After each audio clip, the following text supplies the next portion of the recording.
over to you. Good morning everyone. I had intended to start this session this morning by saying that I want to be an exemplar for punctuality and timeliness and not committing the infractions of yesterday. But that is now through the window. So let me apologize again for the late start. Honorable Minister, the Honorable Michael Brown from Antigua Barbuda, special delegates, welcome to this session, this high-level session on advancing safety, advancing school safety in the Caribbean. We'll focus on the challenging question of implementing the Antigua and Barbuda Declaration of School Safety and the associated Caribbean Safe School Initiative, CSSI, and the opportunity of the post-Irma and Maria recovery in advancing the implementation of this initiative. The Antigua and Barbuda Declaration on School Safety was signed by 10 CDMA participating states, as well as Cuba and the Dominican Republic in August 2017. The signature of the declaration also launched the Caribbean Safe School Initiative, a regional brand of the Global World Initiative on School Safety, WISS. The CSSI also articulates a draft roadmap for releasing the aims of this declaration. The WISS from which the CSSI is an offspring is a government-led global partnership for advancing school safety implementation at the national level. The initiative is coordinated by the UNISDR and was developed in collaboration with key partners from the Global Alliance on Disaster Risk Reduction, Education, and Resilience in the education sector, as a response to the high-level dialogue communique at the 2013 Global Platform for Disaster Risk Reduction. The worldwide initiative for Safe School focuses on motivating and supporting governments to develop national strategies and implement school safety. The initiative builds on the comprehensive school safety framework and defines a safe school as a school combining all of the following attributes: safe learning facilities, speaking about disaster resilient infrastructure, school disaster management, and disaster risk reduction and resilience.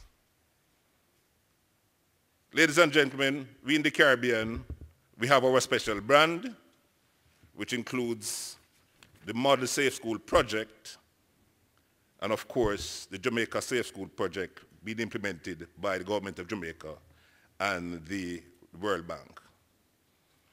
At this juncture, I would like to now introduce Professor Dale Weber from the University of the West Indies, who will give the opening remarks. Professor Dale Weber was appointed to the position of Pro Vice Chancellor of Graduate Studies, the University of West Indies, with effect from August 1, 2015. He assumed the portfolio of Pro Vice Chancellor, Graduate Studies and Research in October 1, 2016. He presides over the Board of Graduate Studies and Research and has responsibility, inter alia, for the management of all academic and administrative aspects of the postgraduate studies and research throughout the University of the West Indies. 6 of the UWI's top research institutes are under his supervision. They include the Caribbean Institute for Health Research, the Sir Arthur Lewis Institute for Social and Economic Studies, the Institute for Gender and Development Studies, the Institute for Criminal Justice and Security, the Seismic Research Center, and the Institute for Sustainable Development, within which are the Disaster Risk Reduction Center and the Center for Environmental Management.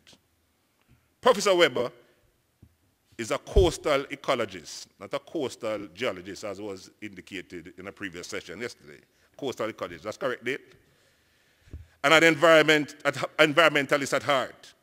He currently sits on several private and public sector boards where he is actively involved in initiatives and projects geared at the identification, analysis, and solution of hazards to the West Indian coastal and marine environment with a view to its preservation and development. His renowned research on coastal ecology and environmental management, specifically regarding the Kingston Harbor and the Pedro Keys, has impacted both Jamaican and international policy. His portfolio has now expanded to include research on climate change and sustainable development. Professor Weber is married to the UWI marine ecologist Mona Weber, not to UWI. They have two daughters, Marissa and Diana, both at the university pursuing degrees in environmental engineering and oceanography, respectively. Ladies and gentlemen, please join me in welcoming Professor Dale Weber.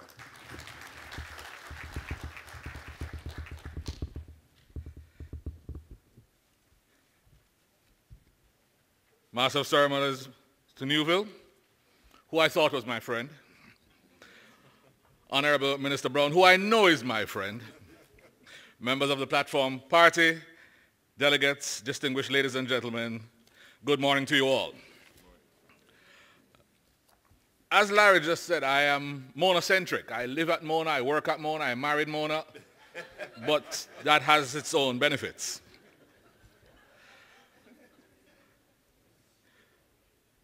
The Global Assessment Report on Disaster Reduction reports that global economic losses from disasters have reached an annual average of 250 to 300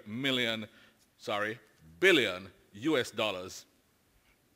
Mortality and economic losses now in low and middle income countries are trending upwards. Small island developing states will be hard hit as projections are that future losses will be 20 times more than in European and Central Asian countries. Despite more and more investment in disaster risk analysis and mapping, there is little evidence that the risk information is making a difference to risk accumulation. It seems that generally the scientific outputs are not finding their way to the information development centers for disaster risk reduction in terms of programs and policies. In order for risk information to inform development and disaster risk reduction, the Global Assessment Report authors conclude that risk information needs to be translated into risk knowledge. That is, information which is understandable and usable by different users. The inputs of scientific research should have the aim of reducing the impact of hazards, thus ultimately reducing the loss of lives, especially in schools, property, and economic impact. In 2013, the Disaster Risk Reduction Center, in partnership with Global Affairs Canada, initiated the Enhancing Knowledge and Application of Comprehensive Disaster Management project, which we call the ECA-CDM project, which was developed specifically to support the Regional Comprehensive Disaster Management Strategy and Framework Priority 2 area, which speaks to knowledge management in support of CDM. The project supports fact-based policies and programs in CDM underpinned by sound data on hazards, vulnerability, and risk in order to reduce vulnerability and disaster risk. It is reasoned that development of fact-based policies and implementation of effective programs requires improved data, including gendered data, access to high-quality information on hazards, exposure and impacts, and a cadre of trained men and women who can translate data and information into a realistic, effective policy. The project's ultimate outcome is the implementation of the CARICOM-enhanced CDM framework to reduce the impact of natural and technological hazards and the effects of climate change on men, women, and children in the region. It was, however, expected to have 3 intermediate outcomes which will result from the project. Intermediate outcome 1 is a regional network to generate, manage, and share knowledge on disaster risk management, included gendered issues, which is to be operationalized. Some information already exists in various places, but the UWI, through the DRC, will be pulling together information so that there can be a sharing and updating of that information, preferably by electronic means. The second outcome, increased use of standardized gender-sensitive educational and training materials for CDM by professionals and students in the Caribbean. To develop suitable materials that meet the needs of practitioners and some SME sectors, the UWI has been assessing what materials exist, where are the gaps, and how can we fill them. This will take into account the gaps that have been identified working with recent work of CDMA, as well as global and regional research related to gender and DRM. Based on the results of the assessments, course material is being developed for tertiary and professional institutions. To ensure the widest possible access for men and women who are employed, a strong emphasis is being placed on online material being delivered.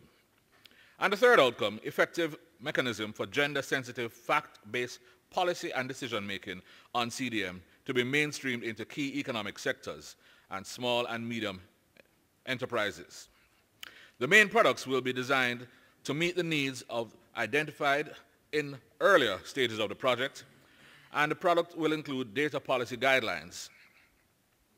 Articulating the project outcomes of improved knowledge generation, improved knowledge management and dissemination, and increased availability of tools, the ECA-CDM initiative recognizes the importance of knowledge and synchronizes with the teaching programs, learning and research at the UWI. Indeed, one beneficiary of a scholarship from the initiative has completed doctoral studies and 2 others are advanced in their research. However, the project goes beyond academic learning. Other beneficiaries are disaster management professionals, small and medium enterprises, policymakers who will benefit from a suite of customized tools in their practice.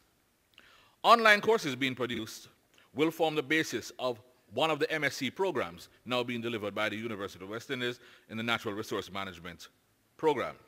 This will be on stream by 2019.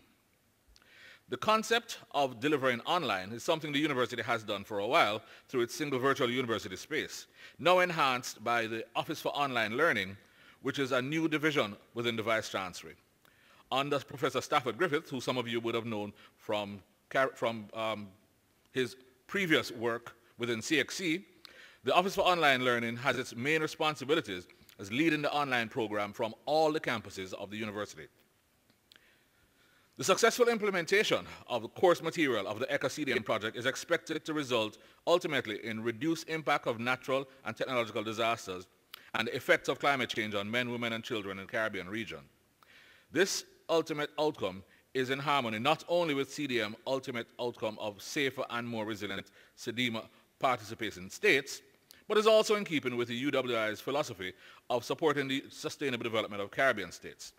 As you would have heard yesterday morning, the UWI is fully committed to supporting the quest for more resilient Caribbean states and will provide the leadership and skills to support the region's efforts.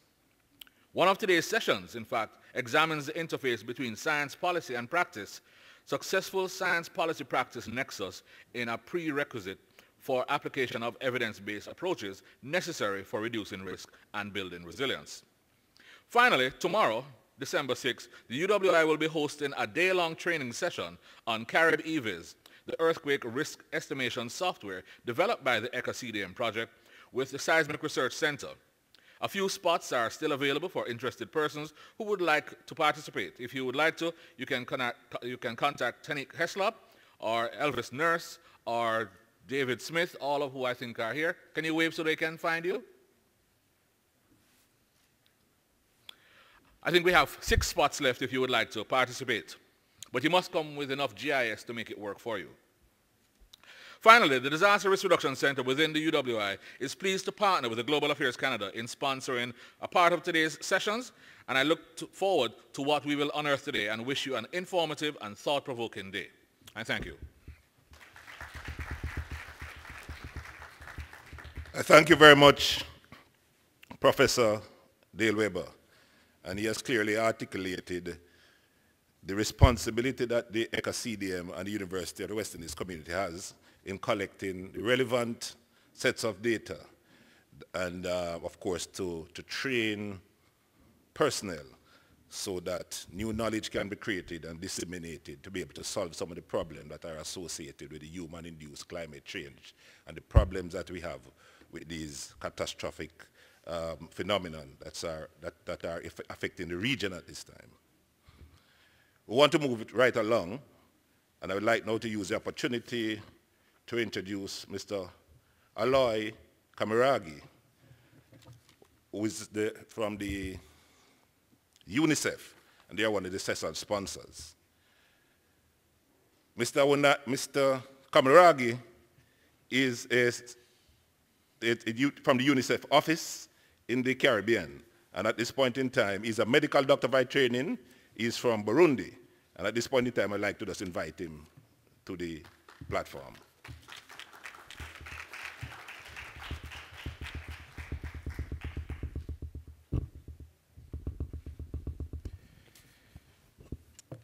Thank you very much, Master of Ceremony,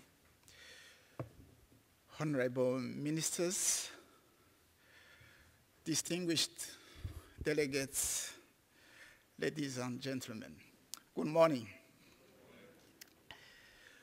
On behalf of UNICEF Eastern Caribbean, I thank CIDEMA for giving me the opportunity to address this audience.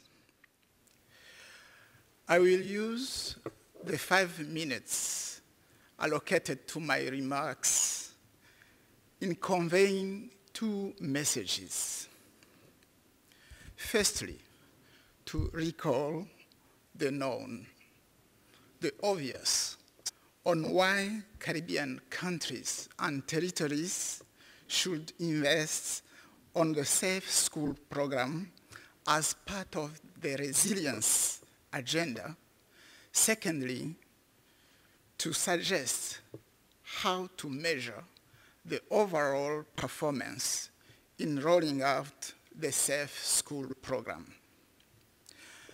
But before getting into the subject, let me sincerely commend CIDEMA team for their effective leadership on the Safe School program. They have shown their capacity in setting up the adequate enabling environment for the implementation of Safe School by developing a model policy, setting the standards with the subsequent tools. Why investing in disaster risk reduction in schools? There is plenty of evidence on the rationale of prioritizing safe and green schools in the Caribbean agenda to resilience. Schools are places of learning and teaching that are used by thousands of pupils, students, and teachers, and in many Caribbean nations, they also serve as emergency shelters. They comprise one of the largest public investment made by governments, reaching 16 to 15% of the total government expenditure in some countries and territories. Disaster risk reduction in schools can save lives and injuries, ensure no learner misses out of education, build people resilience to hazards, and as you know, hazards are natural, disasters are not. Hazards such as floods, hurricanes, earthquakes, and so forth become disasters when the society lacks the ability to cope with them. Disaster risk reduction in education is an imperative for policy makers. I'm glad to see the attendance, the participation of the Minister of Education of Antigua and Barbuda. Every dollar invested in risk reduction in education saves $7. Investing in disaster risk reduction in education is safeguarding development. Areas experiencing extensive disasters can see decreased school enrollment rates and increased dropout rates. This evidence is enough to make the case of prioritizing safe schools a key to human development capital in building resilience. I seize this opportunity to recognize the important achievement of the School Safety Declaration signing and its subsequent roadmap as common framework for action. The Master of Ceremony mentioned that. UNICEF, as well as Caribbean development partners involved in the education sector, are ready to support implementation of this great initiative of safe schools. I come then to my second message.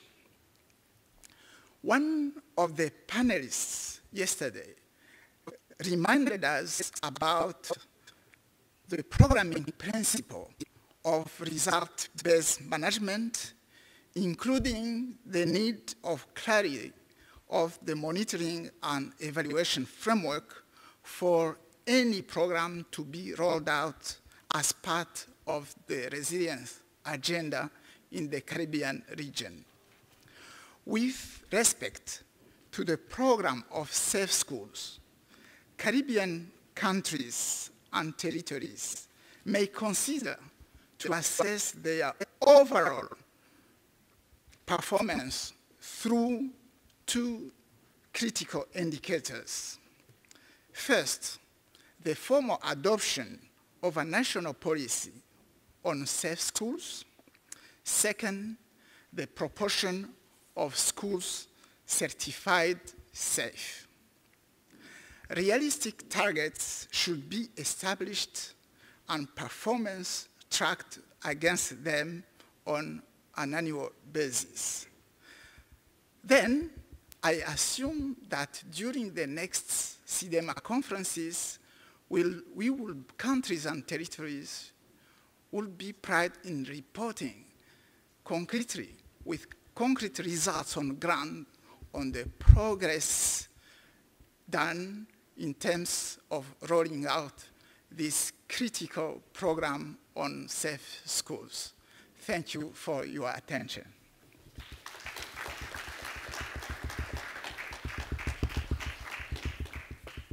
Thank you very much.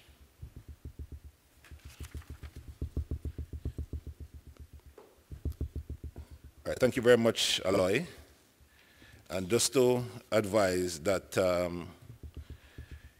he's a national of Burundi, and he served as the UNICEF representative to Congo before his appointment to Eastern Caribbean Area Multicultural Office. He also completed stints as UNICEF representative in Morocco and Djibouti. He's based in Barbados, the Office for the Eastern Caribbean, and covers Anguilla, Antigua and Barbuda, Barbados, BVI, Dominica, Grenada, Montserrat, St. Kitts and Nevis, St. Lucia, St. Vincent, and the Grenadines. Trinidad, Tobago, and Turks and Caicos Islands. I gather that he arrived in the Caribbean the same day that Irma arrived. So let me just welcome you to the Caribbean and thank you for your presentation. You are responsible for the problems. You took the problem that we actually. That is all right. This session is actually sponsored by the United Nations International Strategy for Disaster Reduction and, of course, the UNICEF. The session objectives here include to examine the strategic realities of implementing the school safety agenda in the Caribbean in the context of the Antigua and Barbuda Declaration on School Safety. And secondly, we want to explore the role of policymakers in advancing the school safety agenda in the Caribbean and to provide strategic recommendations for advancing the school safety agenda in the Caribbean through the CSSI regional roadmap, and to identify opportunities for advancing the school safety agenda in the recovery process from Hurricane Irma and Maria.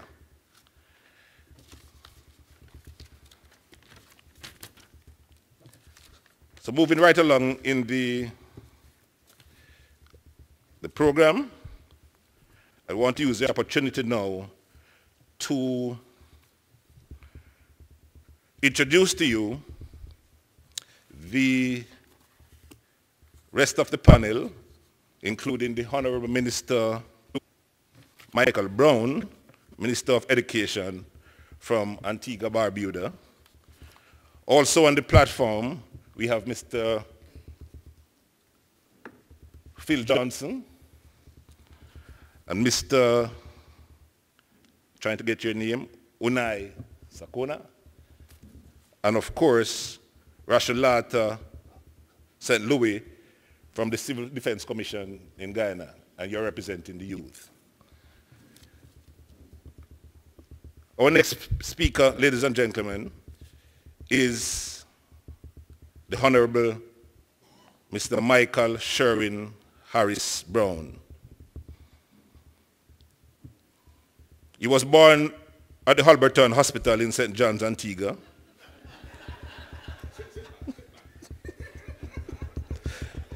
This will be long, so you can sit back, relax, and have your popcorn. To mother from Seaview Farm and father from Erlings Village.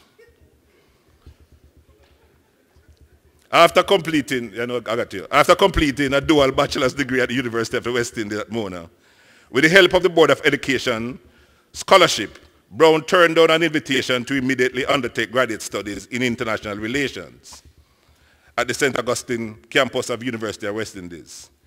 He returned to assist his mother, working as a teacher at the Princess Margaret School and a sub-editor at the Antigua Sun newspaper. In 2002, with the help of an Organization of American States fellowship, Michael Brown attended the Graduate School of Education at Pace University in New York, where in under 2 years, he was the first to simultaneously complete 2 master's degrees while working as the director of the university's honors college and graduate assistant in the office of the dean. After Pace, he began advanced graduate studies at Teachers College, Columbia University, while gaining optional practical training with the New York City Department of Education. At TC, Brown published his first scholarly work, Mobile Education in Sudan, a Conduit to EFA or Optical Illusion. Shortly, Michael Brown expects to be the first to simultaneously complete a doctorate in education, leadership, and policy, and a Jewish doctorate of laws at Howard University, Washington, D.C. He is currently the Minister of Education, Science, and Technology, as well as the Member of Parliament representing the All Saints West constituency in Antigua, and believes that the key to economic development and prosperity is training and educating our people, and providing access to continuous retraining to keep abreast of shifting global trends and market forces. He believes that technical skills and training and an affordable college education should be made available to everyone in Antigua and Barbuda. He believes that with the support of government and private sector, fully accredited institutions within our shores could provide such training and education. The Honorable Michael Brown understands that the benefits of training and retraining a dynamic workforce are key drivers for growing and diversifying economies such as ours. He appreciates that government ought to create a climate so that even working families should they choose to, can invest in their own communities and in the nation as a whole. He embraces public sector reform, focus on efficiency, transparency, accountability, and a responsive attitude of customer service. Ladies and gentlemen, please join me in welcoming the Honorable Michael Brown, Minister of Education, Antigua and Barbuda, to deliver the keynote address.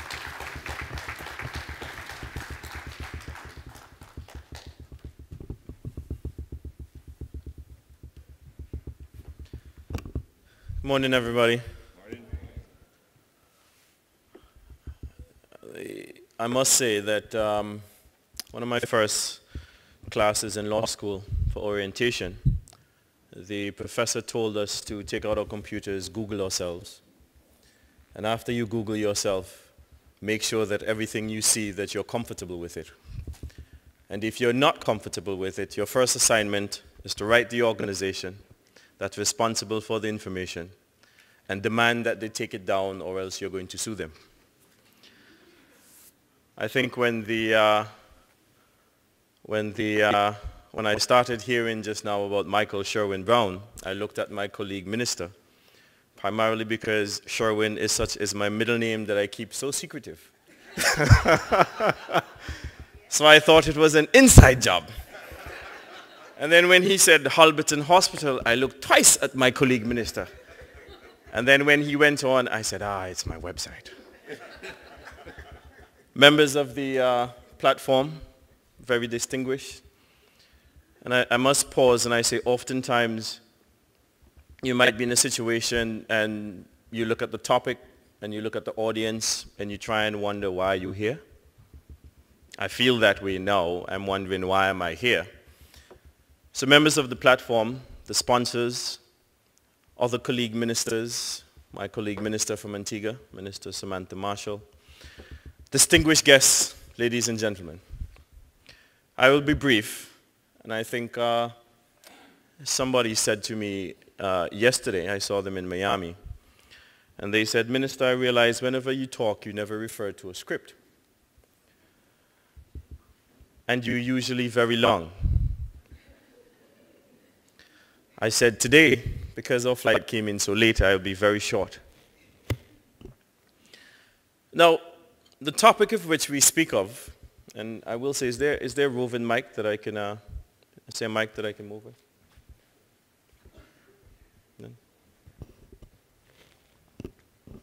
All right, well, we check for a mic. The reason why I ask, because I feel a level of disconnect from you. You're so all the way down there, and I'm all the way up here, so I feel a little bit better if I'm closer to you. But let's talk about school safety. I think the topic comes at a very important time. Do you mind if I get closer?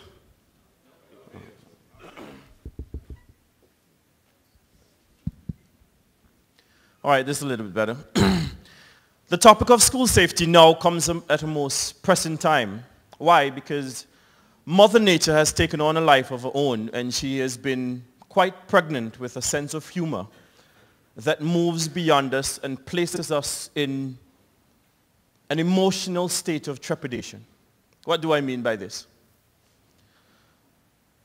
Quite a while back, we had a conference in Antigua, and at that conference, amicably so, we signed an agreement, and as a part of this agreement, and 10 organizations were responsible for signing that agreement. And as a part of that agreement, we made a pledge, and we made a pledge that we would put certain initiatives in place to make sure that our schools are safe, or safer. Mother Nature does have a sense of humor. Sometime after that, one of our secondary schools, the administrative block, while we were in the process of updating our record system and making them electronic, completely burned down. Everything was burned flat. Records that had not been digitized, completely lost. And it's ironic, because when persons reach out to me, I said, well, look at the bright side. If your records were bad, they're completely gone. And if they're good, you can tell them they're good, but they are still gone, and we will support you as long as it sounds correct. Mother Nature didn't stop there. Now, I have survived Hurricane Hugo for my short time on Earth. I've also been through Hurricane Lewis. Now, through both of those hurricanes, I remember most vividly Hurricane Hugo. And I remember it because the house I was staying at during the storm, I remember there was a toilet paper factory about in the distance. And during Hurricane Lewis, I saw galvanized start to rip as if it was toilet paper. I saw steel started to bend as if it was a straw. I had never seen anything like that in my life. Since then, I have never wanted to see anything like that in my life. But then comes Irma. And I don't know if you've ever watched a horror movie. But when you start watching a horror movie, and it starts with the clouds, then there's the music, then there's darkness. That was Hurricane Irma. When you look at on the screen for the television, first there was a voice, then there was a lull, then there was music. Then it was the largest thing I had ever seen. And the reason why I said thing, I had never seen any natural element with such latitude and such longitude and looking more dangerous than Hurricane Irma looked. And the thing was, Hurricane Irma was bearing down on my small little twin island nation of Antigua and Barbuda. Now, as the Minister of Education and also as the parliamentary representative for All Saints West, I was duly taxed with several responsibilities. And those of you who are in elected office, or those of you, I see Mr. Mullen in the audience, you will understand. First thing, as the parliamentary representative, your first responsibility is to your employers. And so you start thinking immediately, how can you secure those persons who otherwise cannot secure themselves? You're talking about the elderly who are immobile. You're talking about women and children who are vulnerable, and you're talking about the poor, those who are visually handicapped or physically handicapped otherwise. How do you secure them? Why? Because their family members may be in the United States, Canada. They may be in Europe. And you have a responsibility to make sure they're safe.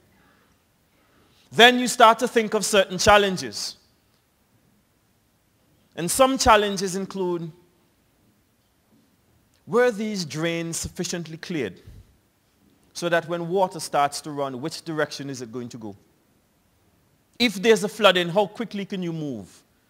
And this is the time that you realize as a planner, as an organizer, having banked up and stored resources is quite critical. Mr. Mullen will tell you that whenever there's a disaster declared, we usually have a struggle. Why do we have a struggle? Because we need four-wheel drive vehicles. And you never know the benefit of a four-wheel drive vehicle until an elderly lady calls you and she says to you, Mr. Brown, I saw the television and I saw how big the storm was. I need you to come and get me. And then shortly after that, another mother from another neighborhood calls and says, Mr. Minister, I vote for you. I give you my vote. You know that talk, right? And after they say, I give you my vote, you know what's coming next? I hear they say the schools are full, but you find me a space. And then shortly after that, all the boys on the corner who were all big and tough, they said, Mr. Minister, we need some food. Where are we going to go? And then after you have gone through that initial trauma, but not trauma that paralyzes you, trauma that forces you to, that compels you to act, then I start to think as the Minister of Education, Science and Technology. And then my next move is, everybody's moving into the schools. Are the schools going to survive? Are the equipment going to survive? Are the books going to survive? What is going to happen at the end of the storm? I've never been more frightened. Never been more frightened from when I saw Irma. Now I'm going to skip the entire process and I'm going to take you on the morning after Hurricane Irma, when my Director of Education, Director Clay Brown, and I,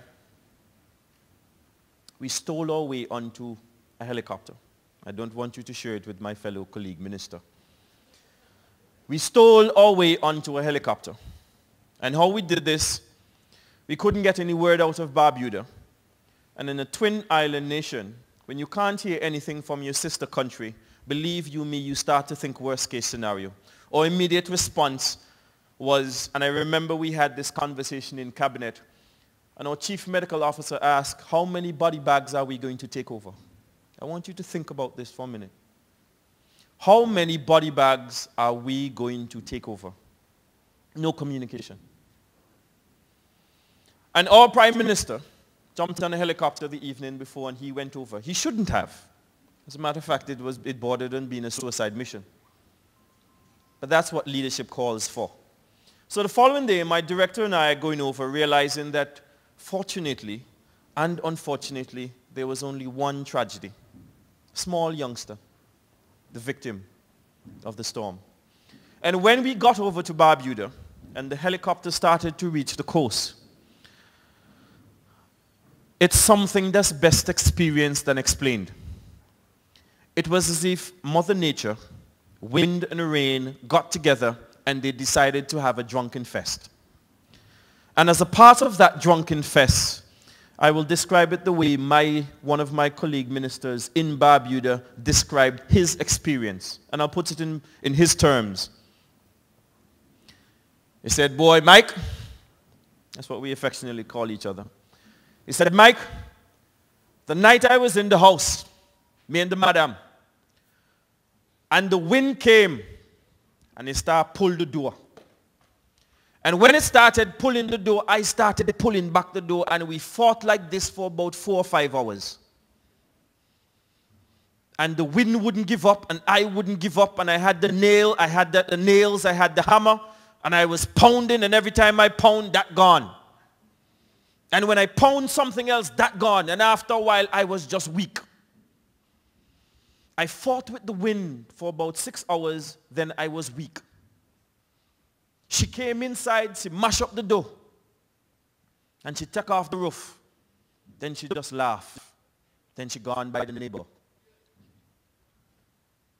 6 hours of battling the effects of winds exceeding 220 miles an hour.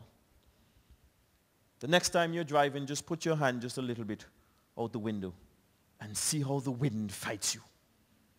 Imagine 220 miles an hour ripping your house apart. And as we flew over the coast, we realized that there were several things that were no more. The lagoon was gone. Houses that were supposed to be in one location no longer existed. The only thing that made you realize that they were still there was maybe a leftover stove or some clothes.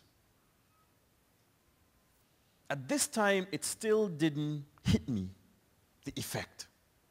And then we got to the Holy Trinity Primary School. And when we got to the Holy Trinity Primary School, I would want to think that I am a Christian.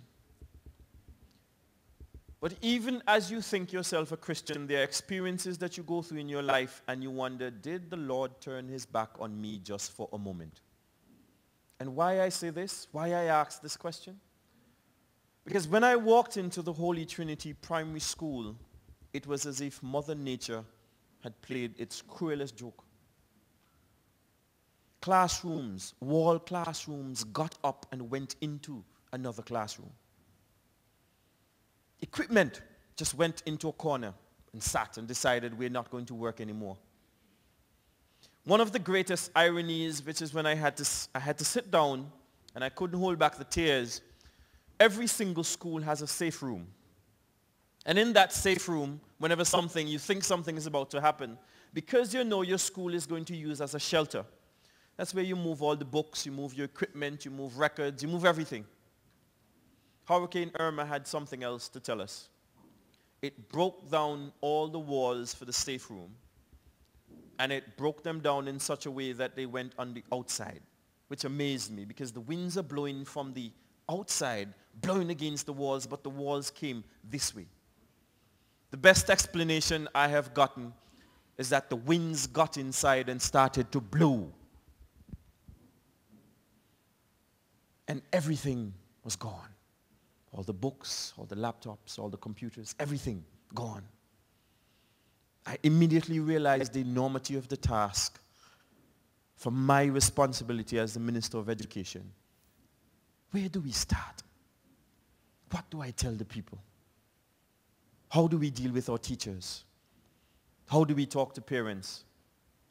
And as if that was not enough, shortly afterwards, the chief medical officer over in Barbuda came to me and says, Mr. Minister, we're going to need to use what's left of the Sir McChesney George Secondary School.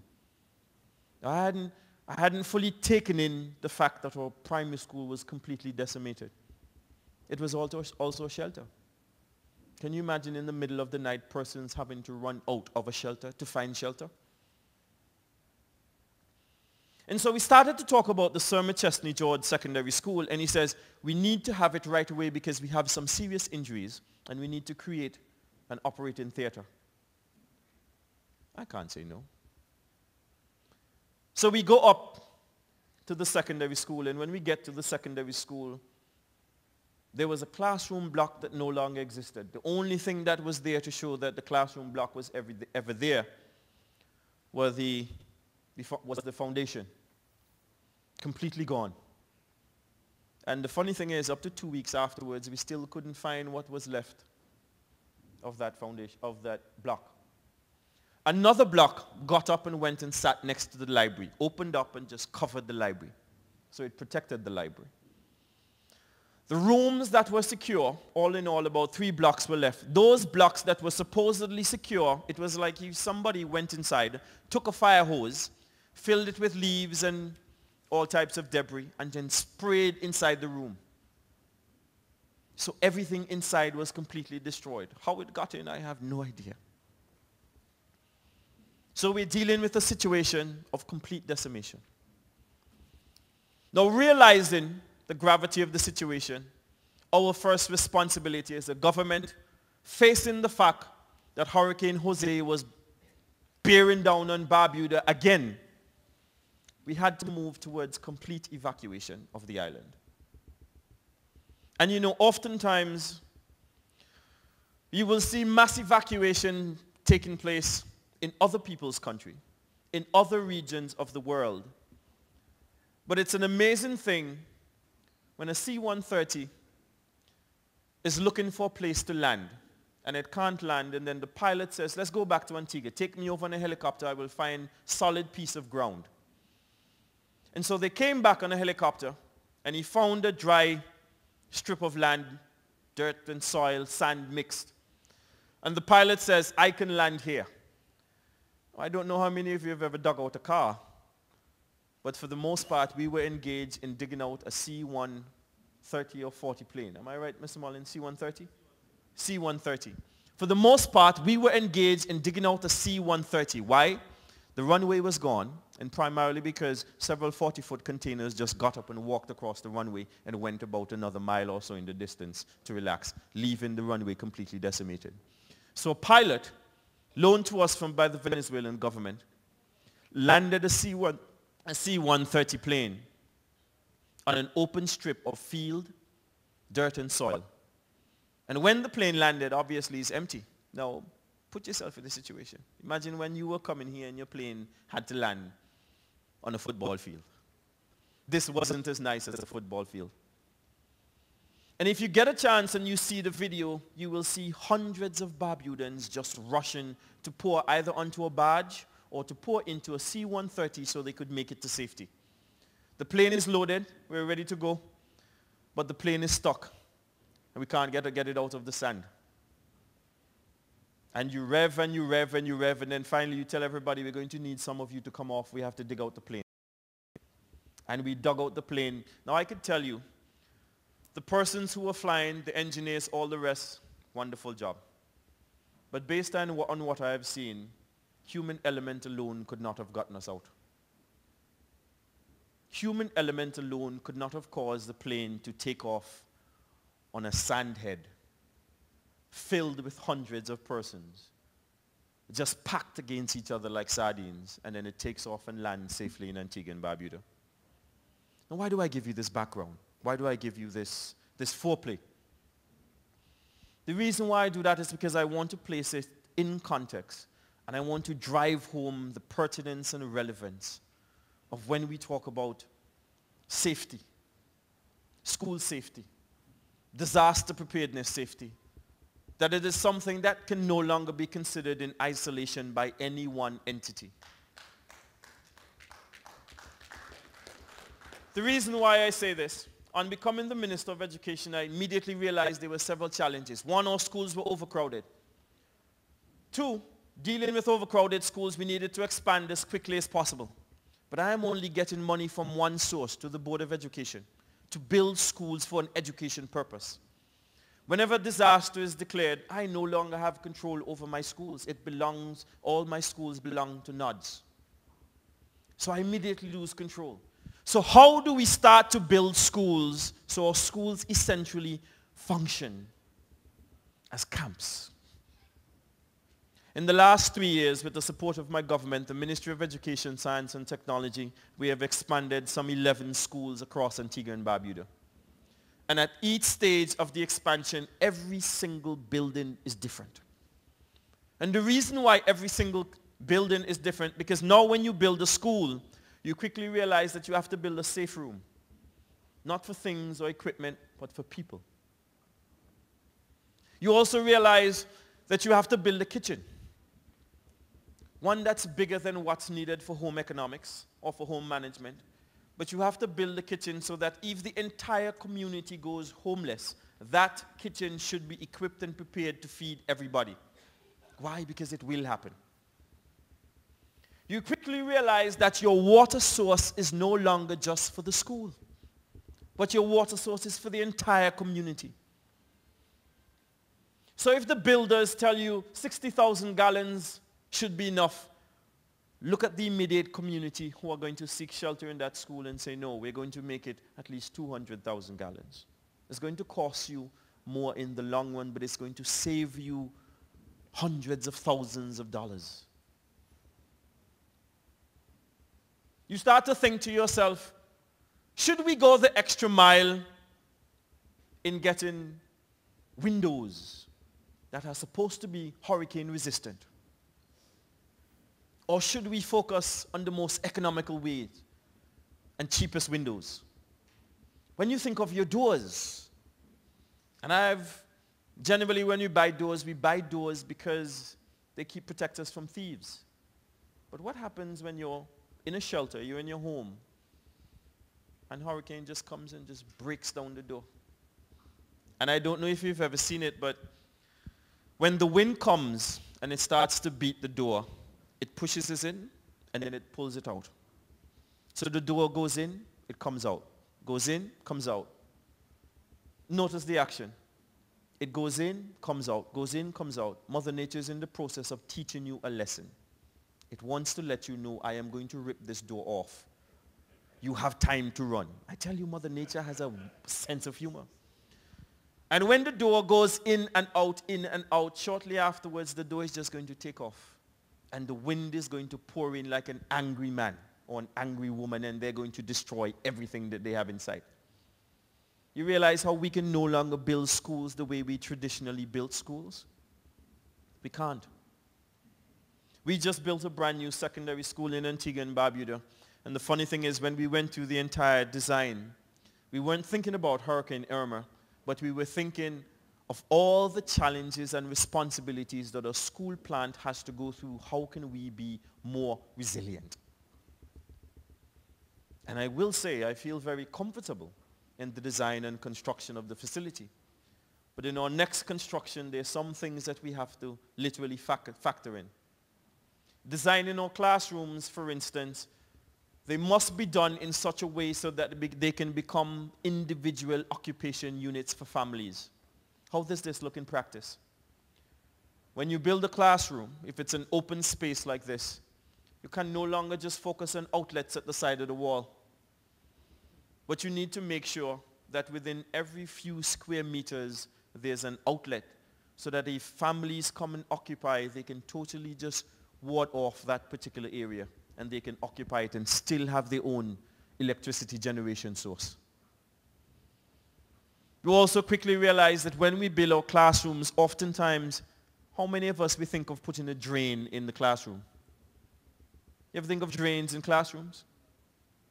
No, it doesn't make sense. Post-Irma, it makes perfect sense.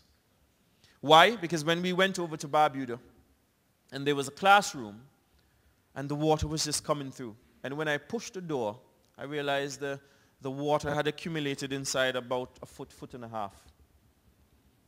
And it just rushed out. And that wasn't the only one. Overall, the comprehensive planning means that every single stakeholder must come to the table. Exhausting consultation must be a thing of the norm.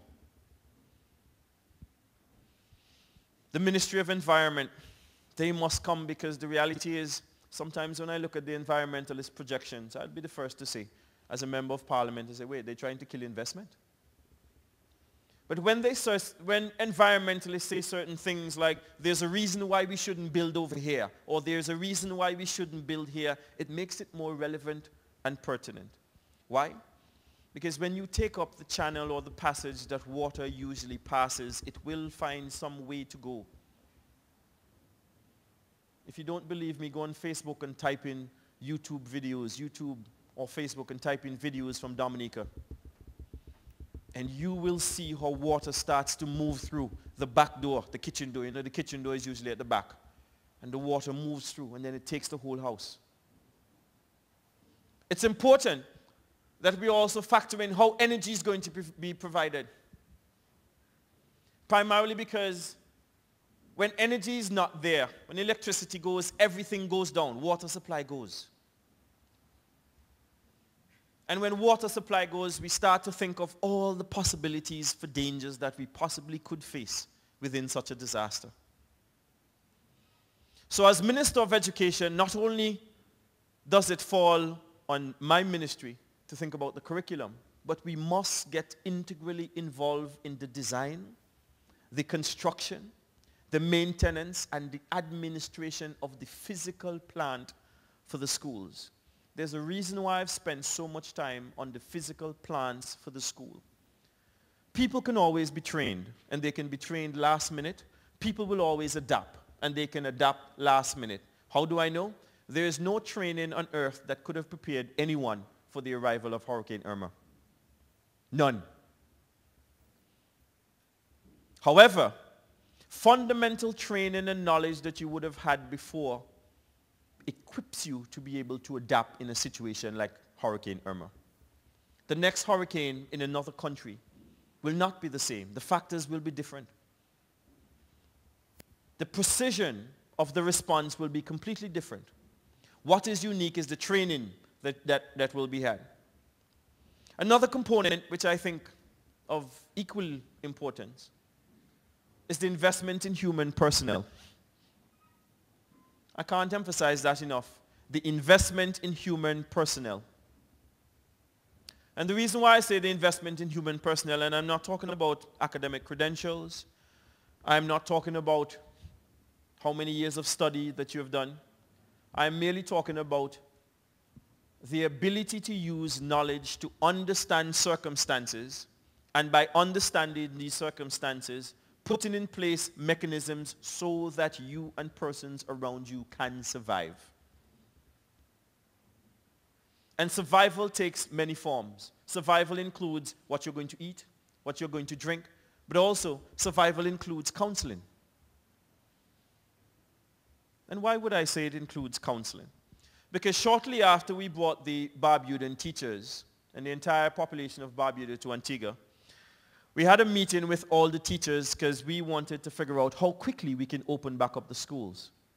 We brought them to the public library in Antigua and Barbuda, and the chairs were all sorted out. I went by, and I was talking, and I moved one of the chairs. It dragged on the ground. That changed the entire session completely. Why? Because the principal of the primary school, who in my estimation, she's my classmate, we went to college together, but she is one of the strongest persons I know. She is one of the strongest persons I know, but she started to visibly shake. And when she started to shake, another teacher next to her screamed. And when that teacher screamed, it just set off a chain reaction. And in a very short space of time, you had the entire teaching faculty from the island of Barbuda crying, shaking, screaming, consoling each other. We realized immediately the idea of getting those teachers back before a classroom in under a month was unrealistic. They had to be good to themselves first before they could be good to anybody else. The game plan completely changed. The plan we had going in to meet with the teachers, set a strategic plan, and open back up the schools in Barbuda changed. Now I want to just interject here. The important thing that you must understand is while there is substance, you must also examine the process. It is okay to change your plan midpoint based on the circumstances at hand. Oftentimes we go in with a plan, and because this is our plan, we refuse to change. Circumstances dictate you must change your plan as things evolve. So the entire plan A, plan B that we had went out the window, and we had to start from scratch. And you know how you start from scratch? We start from scratch by doing the same thing that a good teacher always does. And I don't know how many of you are educators, but when I did my training, I had a good teacher by the name of Lorraine Monroe, and she says, don't burst your head. When you walk into your classrooms, ask your students what they want to learn, and they will tell you. Try it.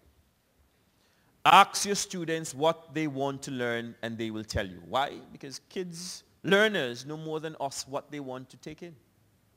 So we asked the teachers, what do you want us to do? And by asking that question, we got some answers, and we moved as quickly as we could as the Ministry of Education to lobby the government to be able to get them. And some of the things they requested were very basic. We need some food. The food that they're giving us at the shelter is not the food that we're used to, and so it feels strange. Can we get some food like what we usually eat? It sounds silly, huh? They needed food that was familiar to them. Now in the back of my mind, I'm like, but I subsequently understood that when you have gone through such a traumatic situation, the slightest inkling, the slightest thing that reminds you of normalcy helps you psychologically to go back to that place where you were once comfortable. Now, Barbuda is a place that you can get fresh fish, fresh lobster, everything completely from the sea. And we had to try our very best to be able to do that. Another request was, we are inundated with gifts for clothes, but I want some of my clothes. It's all right if it's dirty. I just want a pair of shoes that I'm used to having. Another thing that they wanted to be able to do, they wanted to be able to just sit in a group with those persons who were in the trauma by themselves just to have a conversation. Why? Because there's a saying that sometimes we usually say, I understand how you feel, or I have been in your shoes before. There's no such thing. You can never understand how somebody feels. Why? Because I can't understand how I felt yesterday. And if I tried to go back to understand how I felt, it's a physical impossibility. It's something that we say that is empathetic, but oftentimes it just makes more sense to go up and just to hug somebody. It makes more sense just to hold them on the shoulder and say, silence conveys a powerful encyclopedia of information at moments like those. Why? Because they don't want to hear you. They don't want to hear you talk. They just want some assurance that you are there. And oftentimes we overproject what we think people need instead of focusing. Let me say that again. Sometimes we overproject and we project what we think people need rather than trying to listen to what they're telling us, and sometimes they say it quietly. Another thing that the teachers said that they wanted to be able to do was they wanted some time just to get away and to do something different. And one of the things I told the director of education, and the funny thing is when I said that, the director looked at me and I looked back at him and he said, Mr. Minister, where are we going to get the money from? I said, we're going to figure it out afterwards. We said, take all of them to a hotel just for a day. Let them just relax. Enjoy the pool, enjoy the buffet, and tell the hotel to send us a bill. We'll figure it out later on. And we did that. And we sent all the pedagogical staff, administrative staff, to several hotels so they could just chill out. I know you know that term, chill out. Now, that took us about a week, and after that period, that was when they came back on board. And rather than forcing them back into the classrooms to work the way they usually work, we asked them, what do you feel most comfortable doing? If you feel comfortable going into a classroom, go into a classroom. If you feel most comfortable shadowing teachers, shadow teachers. If you feel most comfortable coming into the ministry and work, come into the ministry and work. I didn't know what I was asking for. The next night, my office was completely full. And I didn't mind. You had all the donations from our current donors, the boxes with the bags and so on for the kids, completely took over my office. And when I walked in and I realized they were Antiguan teachers, they were Barbudan teachers, and they were going through the list of students. Well, we think this child should be at this school. Why? And I want you to pay attention to the process. The reason why I focus on the process, we were going through that process because we wanted to re-empower our Barbudan teachers once again. Some things seem simple, but the reason why I emphasize, we wanted to re-empower them again. There's nothing that makes you feel more less than a human being than when you have lost all the institutional trappings around you. We have been socialized from infancy that what makes us who we are is our religion, our education, our career goals, our house, our car, even the very clothes that we wear. Take it all from us. Take away everything that you know. And we are lost little children that are simply naked. Physically, emotionally, mentally, intellectually. We had to empower our Barbudan pedagogues. And when we started that process of empowerment, they had to tell us how they wanted to be empowered. And as time gradually went by, they gradually started to work their way back into the classroom. They did it themselves. We didn't push, we didn't pressure. Now within that overall context, the agreement that we signed in Antigua and Barbuda was ever so timely, was ever so necessary, and was ever so pertinent. The adjustments that we subsequently realized, and I think I can narrow them down into just 4 key points. And as I take my seat, I'm going to summarize very quickly those key points. 1, facilities are no longer just facilities when we deal with disaster preparedness. Concrete is no longer just concrete. Steel is no longer just steel. Wood is no longer just wood. Plywood is no longer just plywood. If you get a chance and you go on my Facebook page, Michael S. Brown on Facebook, and you scroll through my pictures, there's a collection of photographs there from Barbuda. And there are 2 particular pieces of photograph that I want you to look for, which amazed me. I have never seen a sheet of plywood slice galvanized and slice lumber. A sheet of plywood.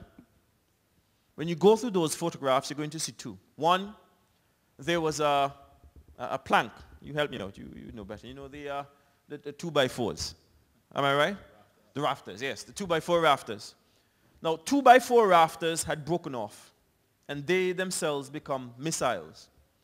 I've seen that before, because when they start to fly in the wind, they kind of they pierce an object like this.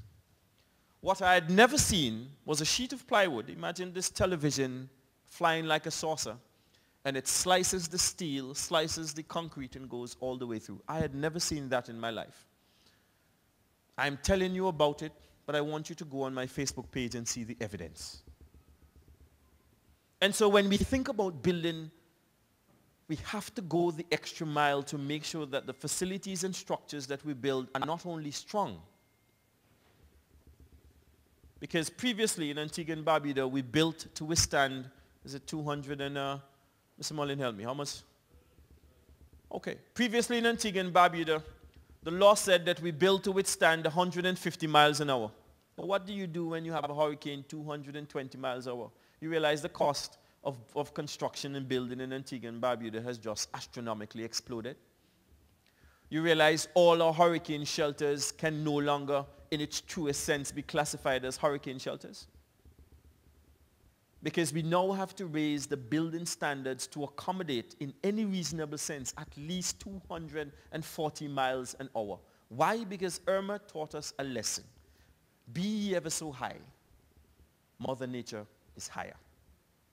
And so you have to build to accommodate. So that's one, the physical facilities.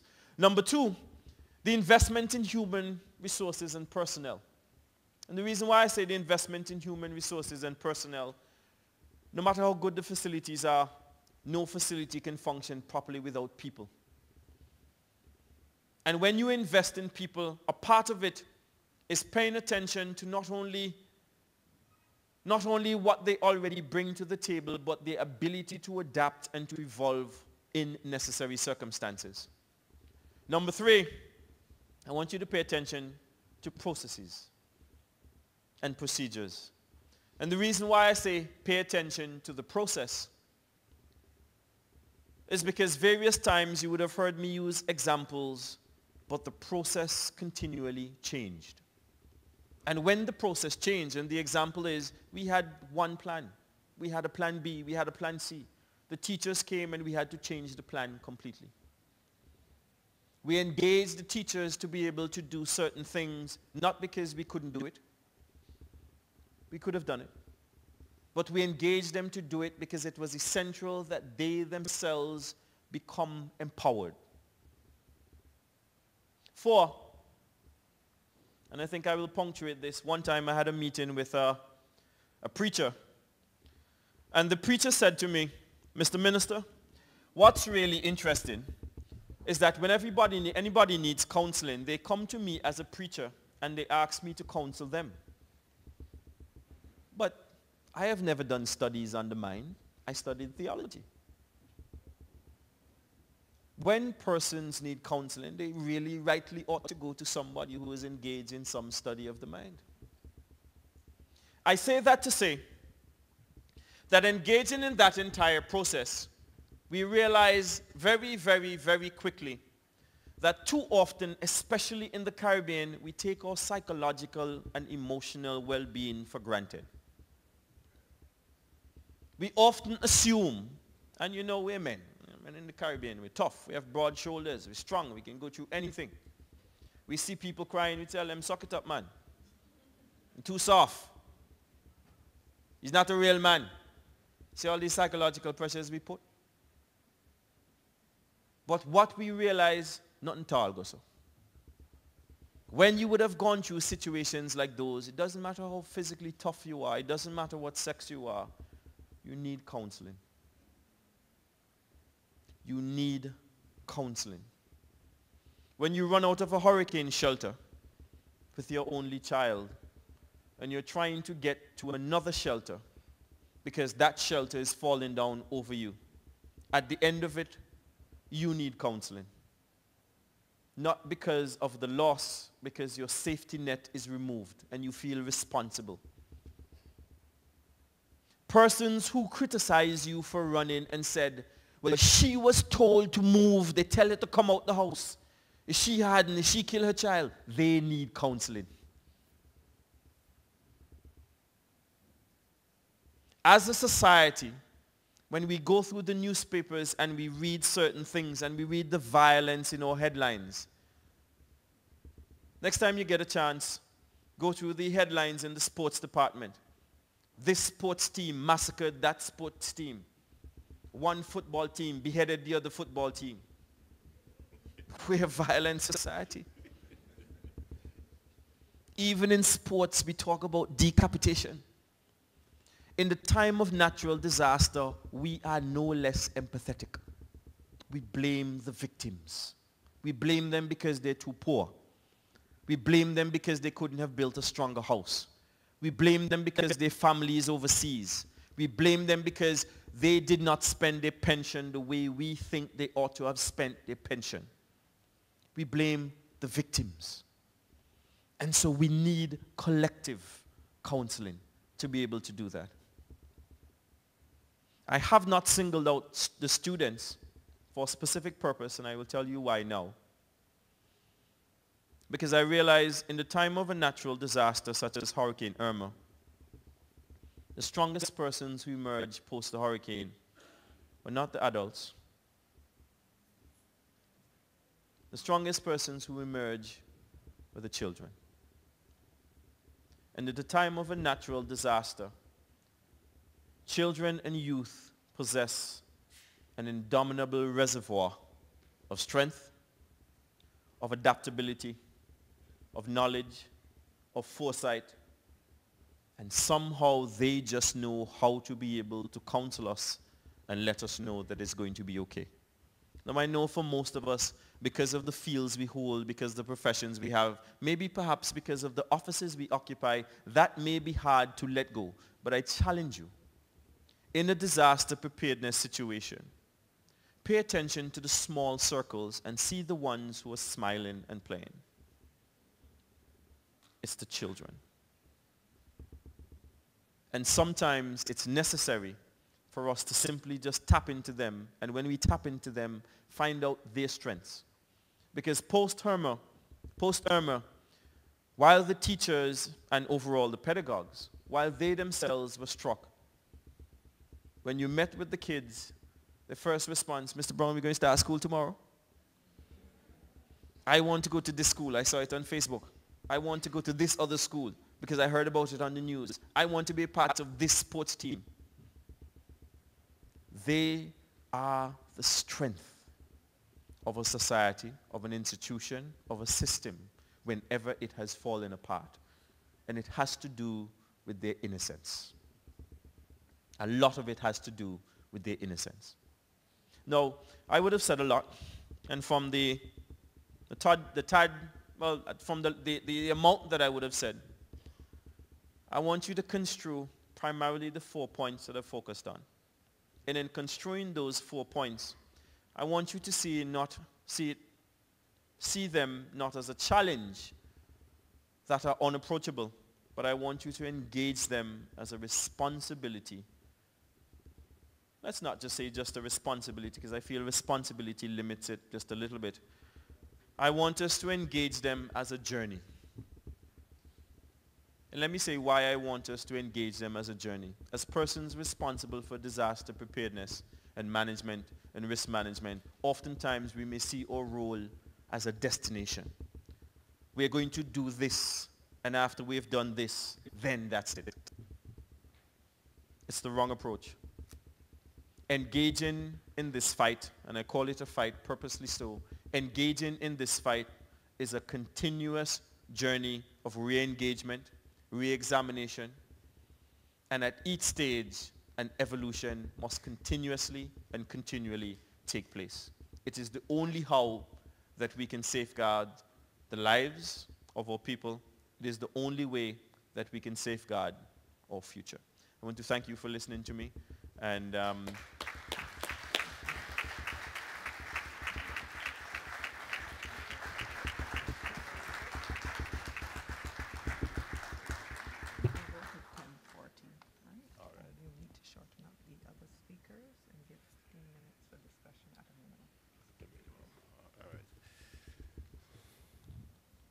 Thank you so very much, Mr. Minister. I was about to accuse you of breaking your promise to me for shortening your presentation, so we could. But I won't, because you were very, very interesting. Don't you agree? Let us give him a round of applause. The Honorable Minister graphically painted for us the catastrophe that attended on the island of Barbuda that was brought on by Hurricane Irma. And he used that as a call to action for us to consider when we are retrofitting or redesigning new schools, that they are not only to be designed and constructed as institutions of teaching and learning, but also infrastructure to be used for community shelter during periods of emergency.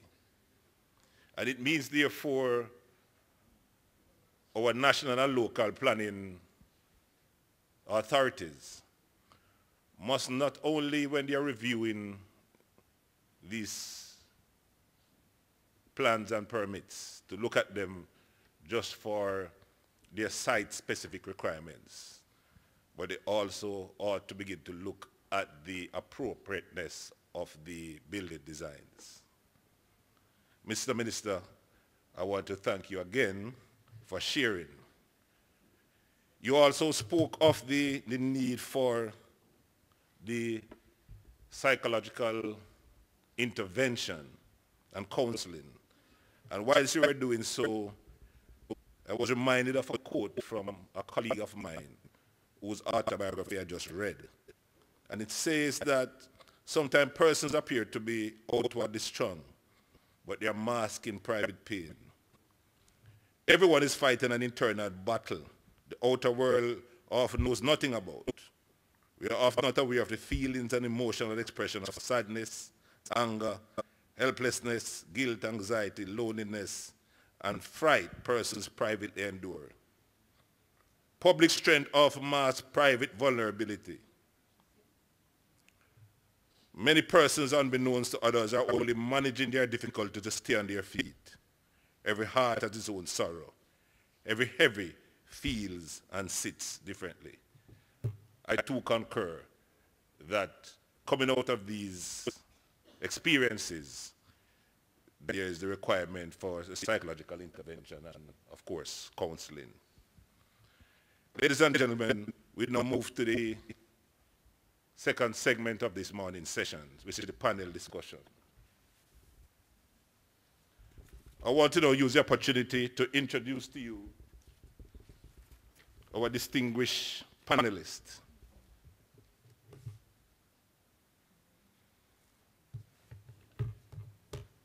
Sitting to my second left is Mr. Unai Sakona. He completed his PhD on education in 2015 in Mexico. He also has a master's degree in social sciences and public policies.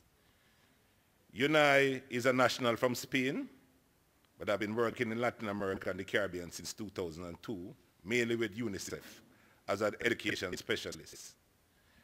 Since February 2017, he has been working as an education manager in UNICEF Eastern Caribbean Area Office based in Barbados. He is the leading UNICEF education program in 12 countries and territories covered by this office. To his left is Mr. Philip A. Johnson of Nassau, Bahamas. He's associated with the Bahamas Red Cross Society, the recipient of a Life Award in 2001, the Ministry of Education liaison to Barbados Red Cross since 2006, a long-serving volunteer of the Society of National Intervention team in Barbados, International Humanitarian Law in Trinidad and Tobago, America Free School 2013, Haiti and Dominican Republic, the Regional Intervention Team Guadeloupe 2011 and Jamaica in 2013, Regional Intervention Team in St. Kitts and Nevis 2017, presently a member of the disaster team, first aider, CPR and AD instructor, train-the-trainer instructor, facilitators for CDRT, representative of NEMA. He has a degree in education, a master's degree in criminology. In this capacity of trainee and trainer, Mr. Johnson has shared knowledge with persons throughout the Americas and the Caribbean. He continues to present training to staff and students and communities throughout the Bahamas. His services are still valuable to our national society and the entire country.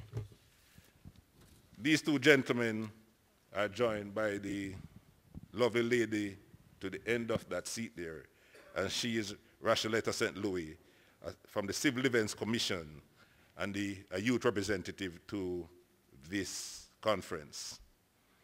I'd like to ask Unai to start off with his presentation.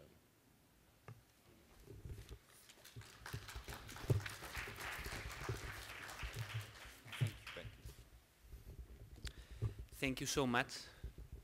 So difficult to be the first one talking after the minister. Thank you for the honor.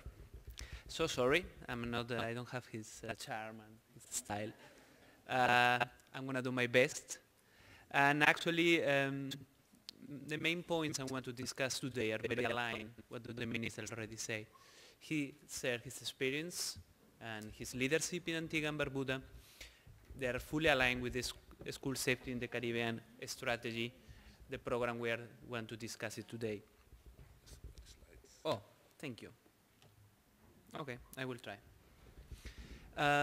First of all, let me say thank you to CIDIMA and all the organizers, and congratulations. It's a great space, and it's a great opportunity for us as UNICEF to be here, listening, learning, and also trying to share something that we already are trying to understand. Secondly, when I was talking, I was thinking how to present and the main ideas, the points to discuss with all of you. I say, but why are we talking about education? We are in a conference on comprehensive disaster management. I'm an education specialist. So I was a little confused. And then I remember, education saves lives. And this is a key message we need to take. I know there are not a lot of education practitioners in the room. There are not a lot of ministers or technicians. But this is not just a responsibility of the Ministry of Education. It's all our responsibility. The pictures was taken in April in Antigua and Barbuda in the conference we held on this school safety strategy. Later we signed the Antigua and Barbuda Declaration. Some of the colleagues in the pictures have been working tireless the last 2-3 months to resume the education system in their countries. In Antigua and Barbuda, in Dominica, Turks and Caicos, BBI, Anguilla, etc. Because education is a key right. It's a right signed in 1948 with the Human Rights Declaration. But also it's a key right because it provides and can help the people to be safe, secure, and protect, especially the most vulnerable groups when we are talking about kids and we are talking about most vulnerable families. This is a brief overview of the UNICEF contribution support to the countries during the recent hurricane season. And I just want to highlight, I don't know how to appoint, but the question is we provide supplies, education supplies to all the affected countries in the Eastern Caribbean area. We already know that there is also education supplies distributed among the Dominican Republic, Cuba, Haiti, and all the countries. Because for us, UNICEF, education supplies are essential. The education is one of the essential services we need to resume as soon as possible. We understand that the schools being used as shelters, but the schools need to be released as soon as the storm passes, and they need to use the school-safe spaces for protective issues, for recreation, and also for education. We also know that the world population is growing, and nowadays we have more young population than ever. This is also true in the Caribbean. And we also know that in the most disaster-prone regions, the world children and adolescents represent the half of the population, but they are disproportionately affected during disaster streaks. So this means that during the disaster, after the disaster, the adolescents, the kids are unprotected. In the recent hurricane seasons in all the countries, it was around 1 month of the government to resume the education system. That means that during 1 month, the kids and adolescents were alone, playing around in the street, and trying to find what to do. There was not electricity, no water, no other things to do. The families were very busy trying to, clean the house, repair, find work, etc. It means that we need to consider the education system as a key pillar of our society during and after the emergency. We cannot wait. In Latin America, one of the other problems we face it in Latin America and also in the Caribbean region is the dropout. We have around 35 million adolescents outside school, and it's especially true in our region when we have the problem of the dropout, especially in secondary education. Every day our schools are closed, we increase the level of dropout rates among our adolescents. And it has implications for the adolescents, for the family, for the community, and for the entire country in the long term, because it implies reduction in the production, reduction in the GDP, etc. The good news is that we know what we can do to resolve this situation. And I want to really quickly reflect with all of you about the 3 pillars of the comprehensive school safety program. The first pillar is safe learning environments. It's related with the minister was talking about the infrastructure itself. But it is not just the infrastructure. We need to think where we are going to locate our schools. Our schools, we all know some schools are flooded every year. It's same school, same location. So why we don't move the school? It was discussed yesterday the importance of we need to take time to plan the recovery phase.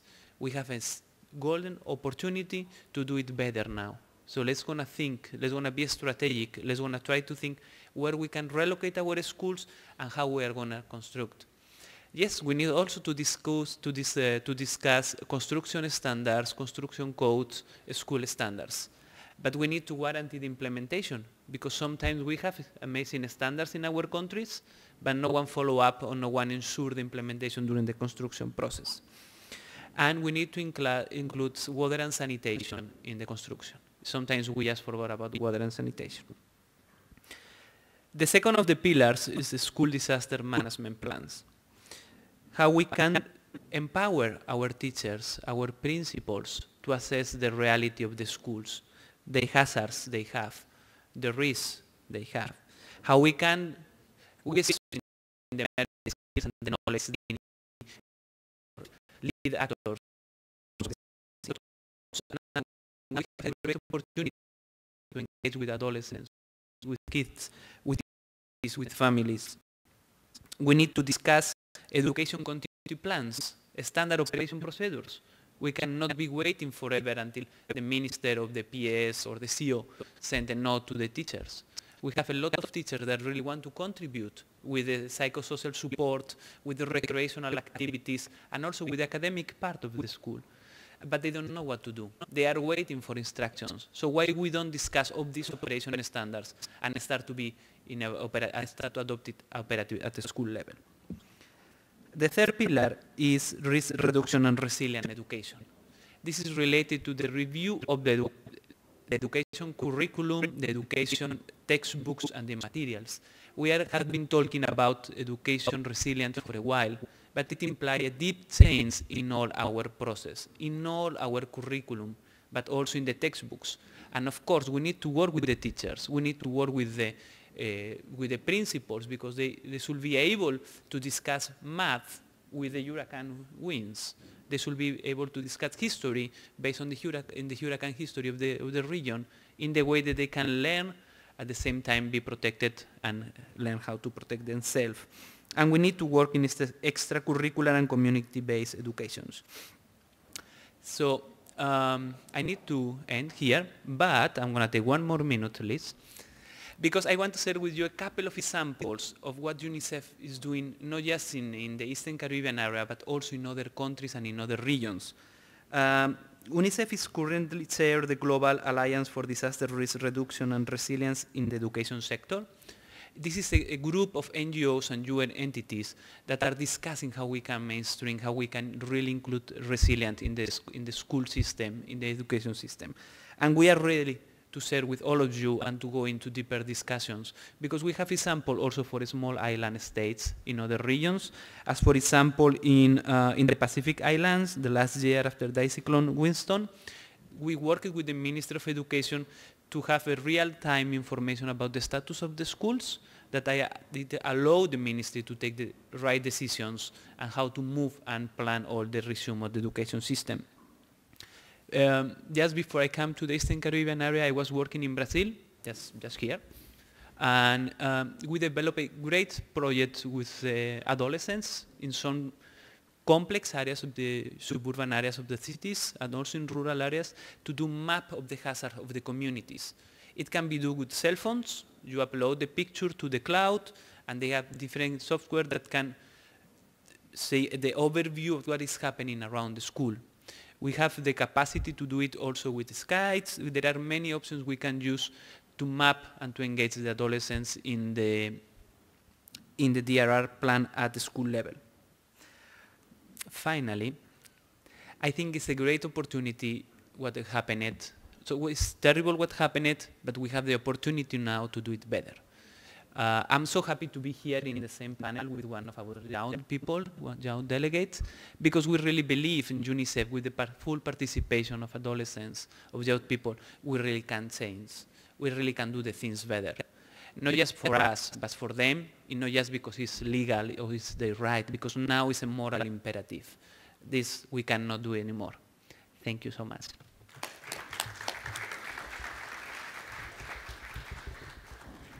Thank you, and I now just invite Mr. Phil Johnson, Senior Master from the C.I. Walker High School in the Commonwealth of Bahamas, to make his presentation.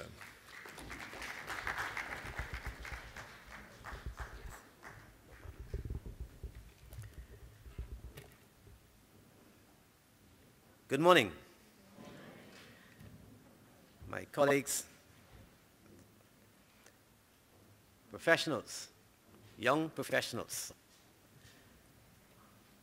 I have a very deep concern after reading the ABA Declaration that it not be attached like politics.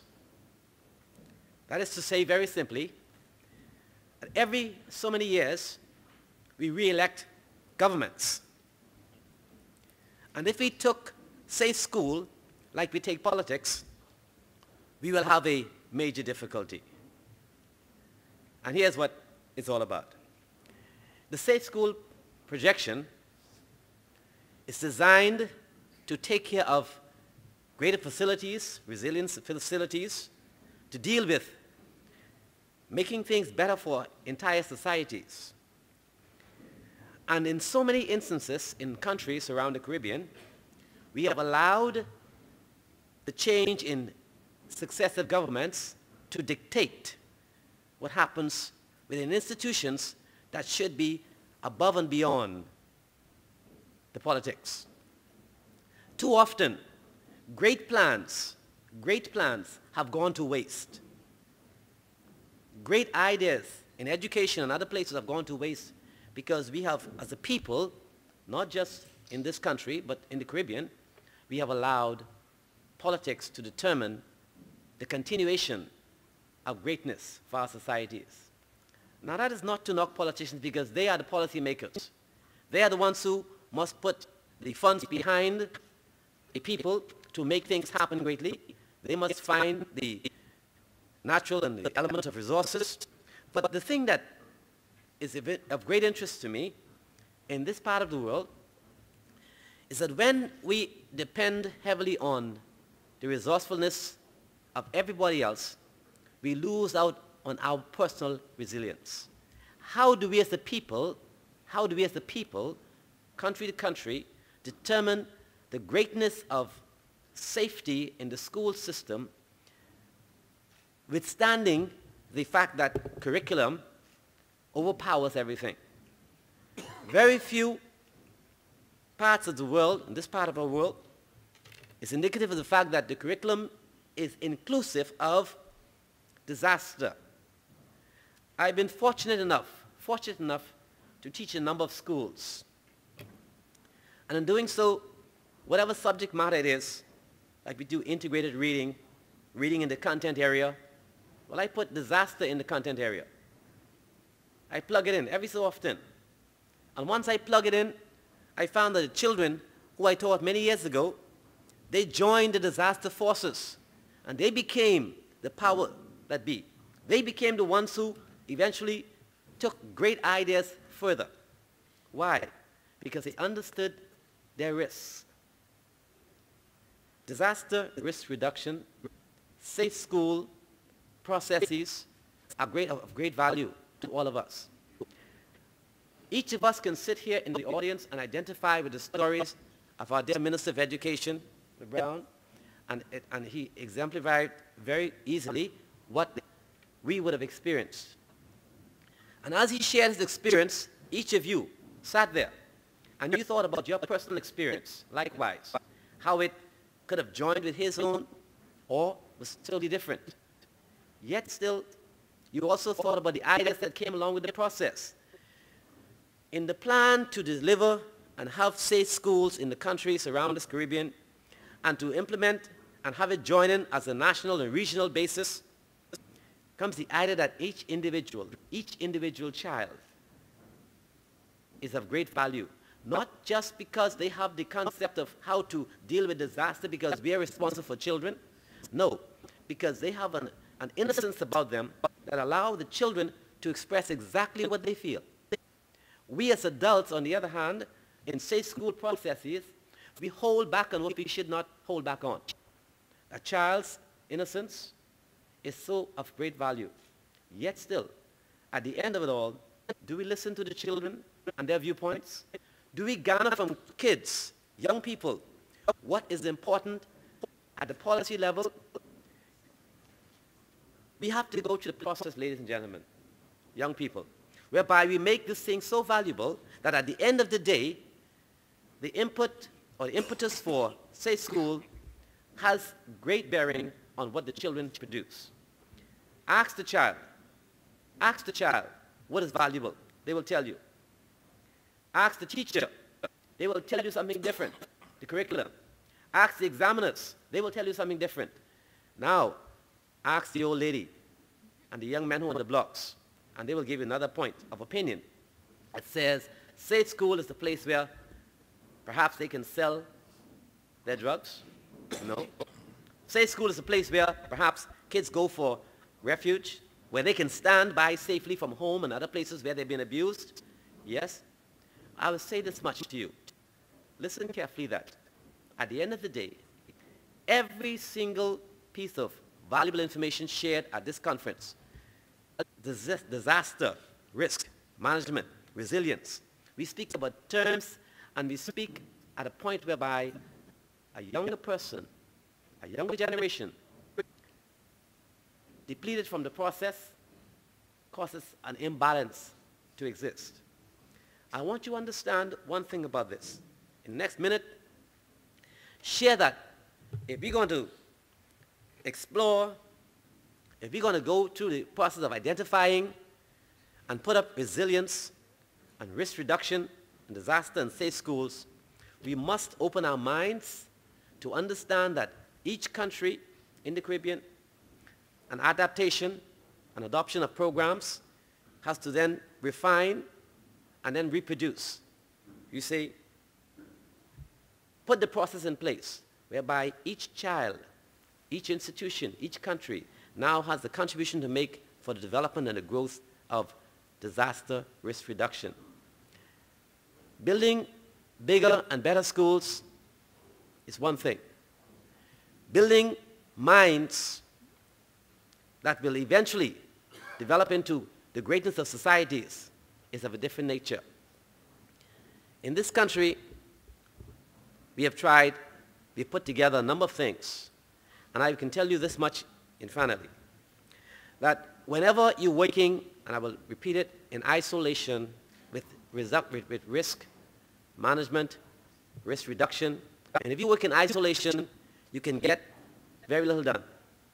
When you put your ideas together, pooling conditions and concepts, you can come up with a master plan that only can work if the human factor is involved.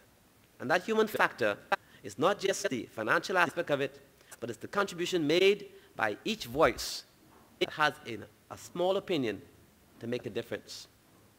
Ladies and gentlemen, as I sit, I would say this much to you.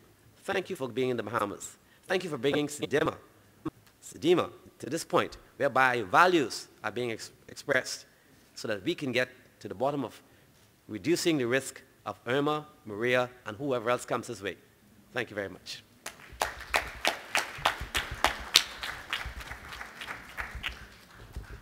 Thank you, Mr. Johnson. I now ask Rashalata to come to make her presentation.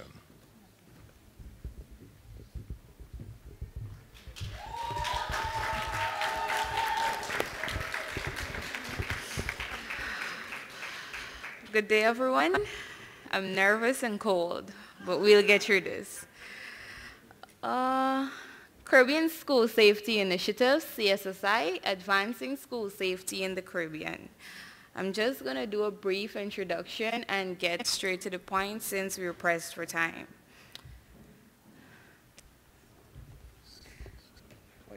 This one? You can follow with me on the slide. I'll just read. The Sendai Framework for Disaster Risk Reduction 2015 to 2030 is the first major agreement of the post-2015 development agenda. This framework is a 15-year voluntary, non-binding agreement which recognizes the state as having a primary role in reducing disaster risk, but strongly encourages that responsibility be shared with stakeholders, including the local government and private sector. School safety generally speaks to the school and school-related activities where students are free from violence, bullying, harassment, and substance abuse, but in the context of disaster risk management, it includes specifically a state of being where one is free from hazardous conditions and is prepared to effectively combat any related environments likely to arise, whether man-made or naturally occurring. School safety aims to substantially provide awareness on preventing or reducing disaster risk in the institution and ultimately losses in lives, livelihood, health, the economy, physical, social, cultural, and environmental assets of persons, businesses, communities, and countries. Disaster risk management contributions in schools are often more reactive, meaning they encompass emergency warnings and are rehabilitative or constructive as opposed to preventative, meaning they regard prediction, mitigation, and preparedness. Any successful school effort must have an holistic approach that considers the environmental, learning, and other factors of the institution and an understanding of the hazardous or disastrous threats will require comprehension. That's all.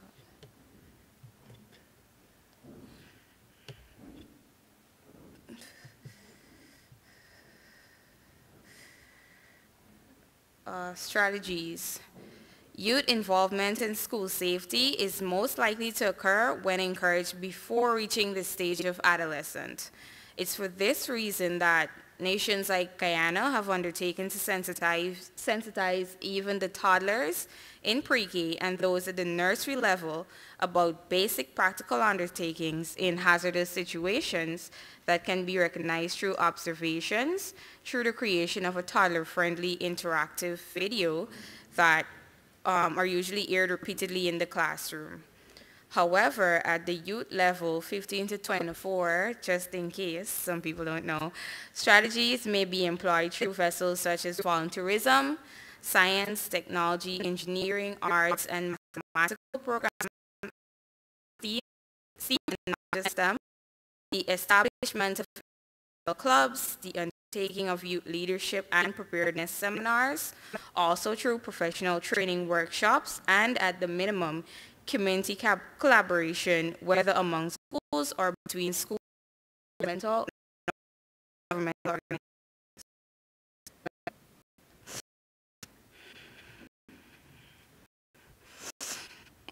at the secondary or high school level and the tertiary education level, youths can be mobilized and encouraged to engage and become actively involved in school safety in and through the following means.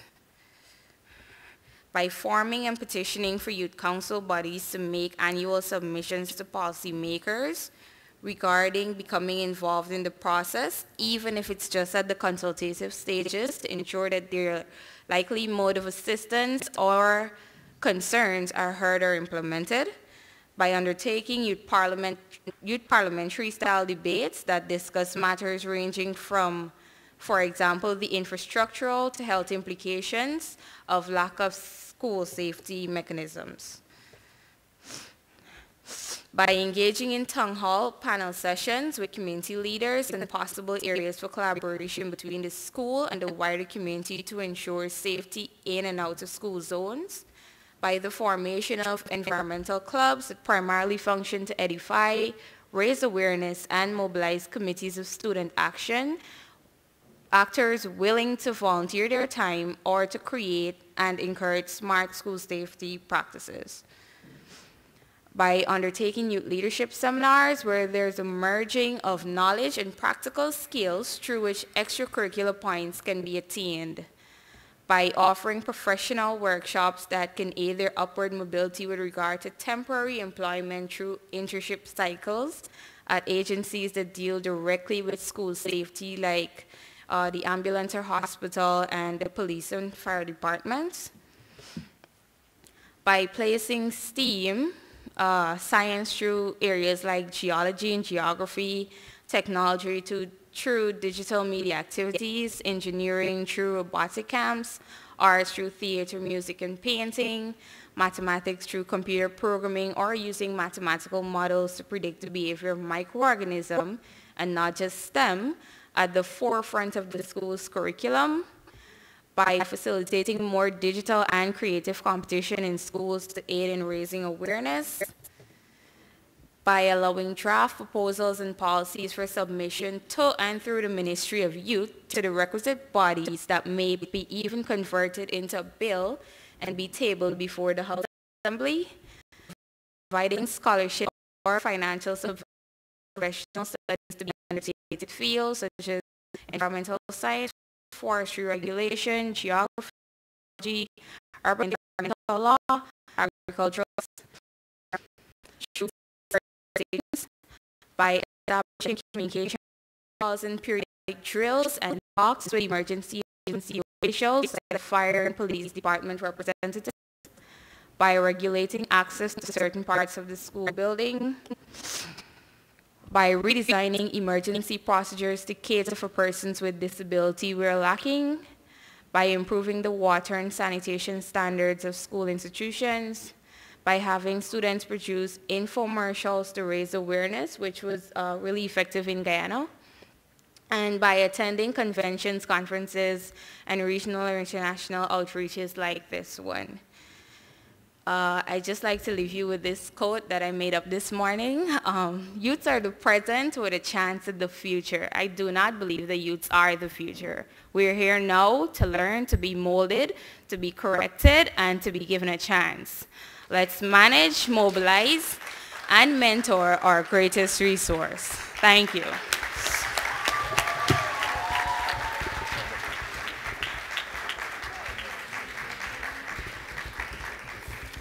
Thank you very, very much, Rashalat, our youth representative. In the interest of time, I will now just try to take two brief questions from the delegates. You got someone? All right, all right. The ED has overruled, so I'll yield. We can take as many questions as you have. No, that's all right. No, just a few questions. A mic is circulating. Let me just see your hands and I'll acknowledge you. There's one question here.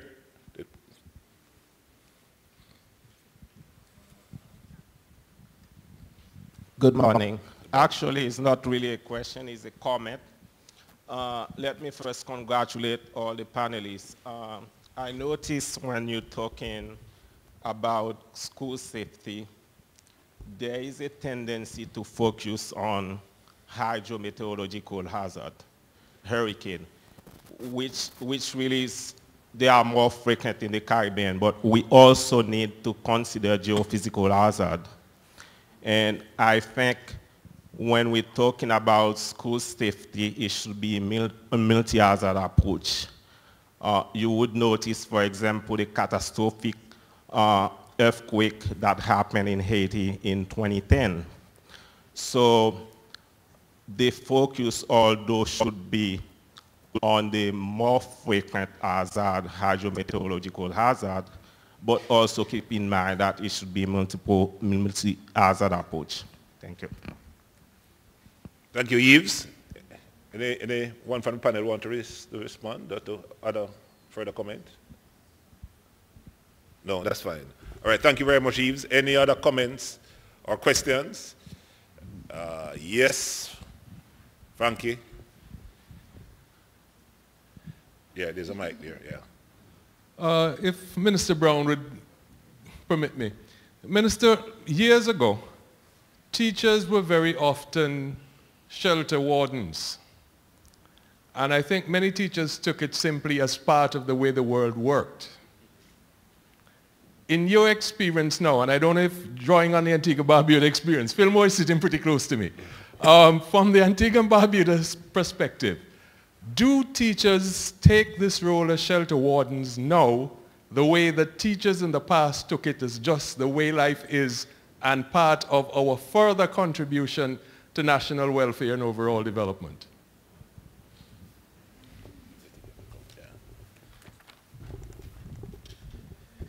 You know, I'm a great lover of ice cream. And one of the things that I hate the most is that when you buy ice cream and they scoop it up really nice and then they put it in a cup or on a cone, for the most part you wish it would remain that way, but unfortunately it doesn't. It dissipates over time. I say that because like a cone of ice cream, when you get it first, it's one way, but over time it whittles down.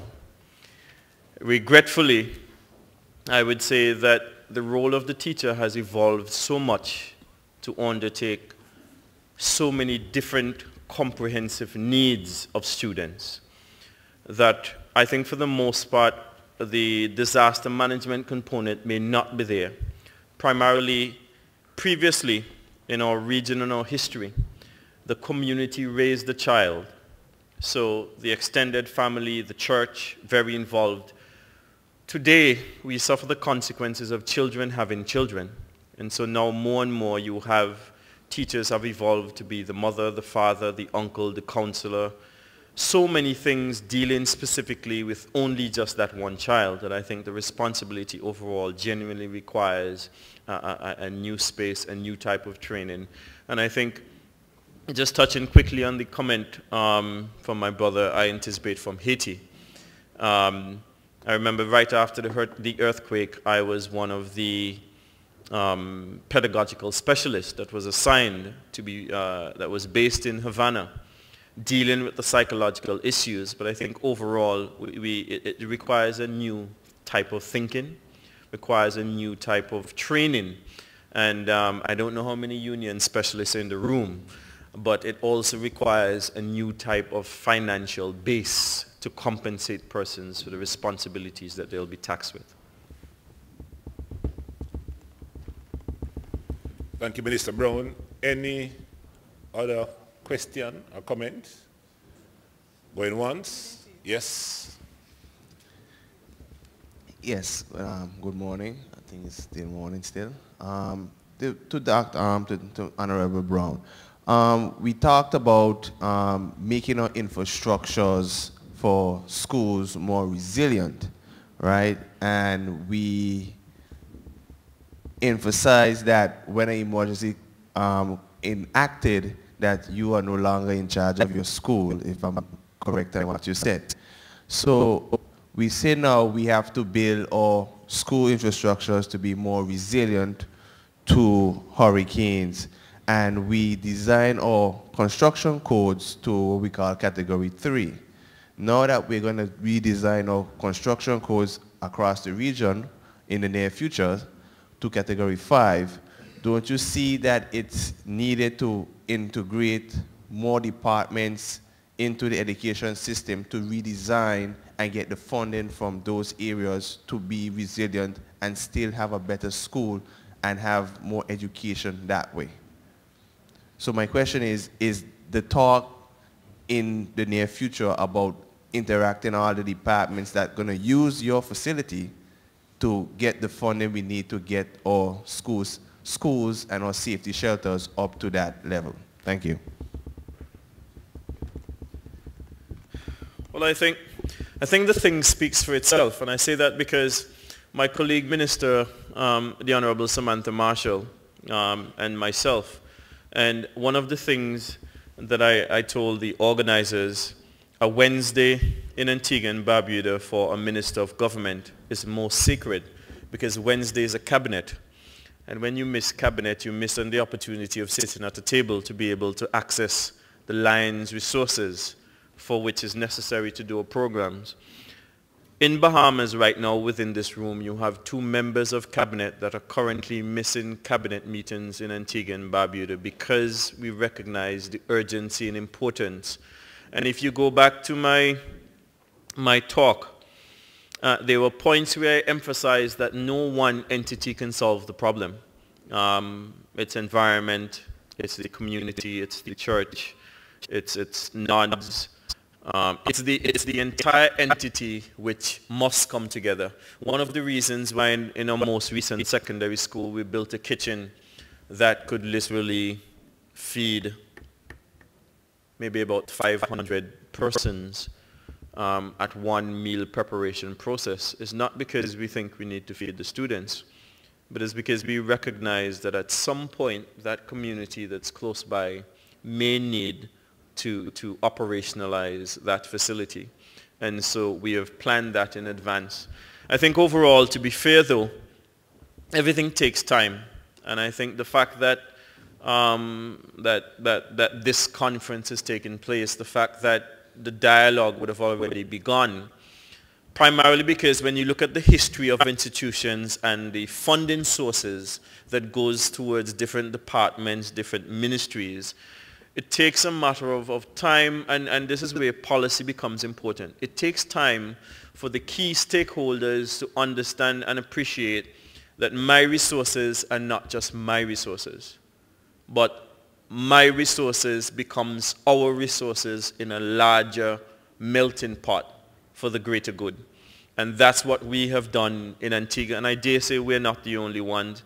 I know in Dominica, for instance, they're in the process of rebuilding from a rather emotionally destructive, tragic circumstance. They're rebuilding, having the same conversations that we're having now. How can we build, when we build our schools, how can we make them to function as the community center, as the church, as the hurricane shelter, all in one? Last example I'll use. We have just raised funds in Antigua and Barbuda to build a model early childhood center in the countryside.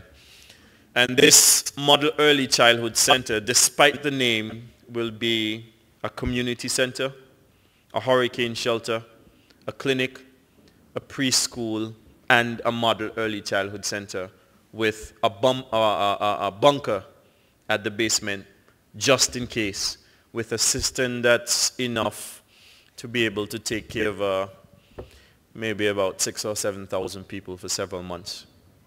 We go the extra mile and the extra investment because it's not if something will go wrong. When something goes wrong, we have to be as prepared as possible.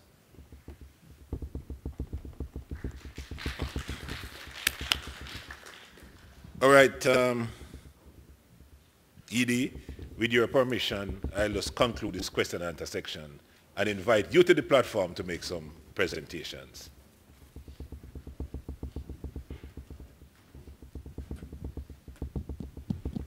Thank you very much, Minister and panelists. I thought it was an excellent morning session. I know you're edging to move towards your coffee break, but before I allow you to go, I want to make a presentation to the Honorable Minister. I think the first time I left Sedima to Antigua to meet the Minister, to encourage him to become the Caribbean School Safety Champion, the face of the program. When I walked into his office, I knew that we had made the right choice, and you saw that today. We're not disappointed at all. So, sir, on behalf of the government of the Bahamas, I want to hand you this particular token. This one first. I'm going to give that one to, yes, to the minister. That's to the minister. Yes, yes. Oh, you're holding it. But, no, on behalf of the government of the Bahamas,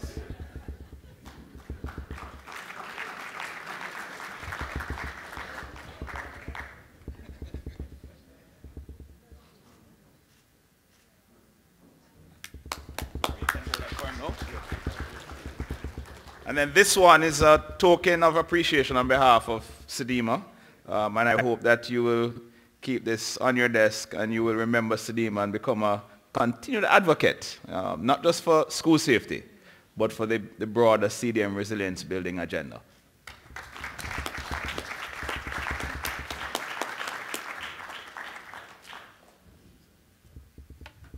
I now want to invite on stage Honorable Vaden Williams from the Turks and Caicos Island. He is the Minister of Home Affairs and Transport and Communications, and also Ms. Charlene Dabrio. Yvonne, she's saying she's going to send Dr. Yvonne Innes, her deputy, to represent her here on stage with me. And Minister, don't be upset with me. It's because we're going to be providing to these two countries a check symbolizing support collected from the general Caribbean public in the aftermath of both Hurricane Irma and Maria. And as Sedima seeks to be accountable in all of its phases of its operations, we're being accountable to the citizens across the Caribbean who have made this contribution. We promised them that we would pass this on to our affected member states. It's not a lot, but it means a tremendous amount to us and to the citizens who have taken out of their own pockets to provide support to the member countries. We will be doing something similar for Antigua and Barbuda, specifically supporting those citizens who are still displaced and who will require support with their grocery baskets from a week-to-week point of view, and that will come to you guys directly. And also something for the government of Dominica, specifically working in the Kalinago territory based on the private sector Sunday, as well as the citizens who also gave their outpouring for Dominica. But that is already in train. But we took the opportunity that we were dealing with the education session, and that these two member countries identified the education sector as where they would want to direct those resources. And so in the case of TCI, they will be looking at the particular school that this resource will support. And in the case of the BVI, they've identified the Autism Center as the beneficiary for this contribution. And so we're happy.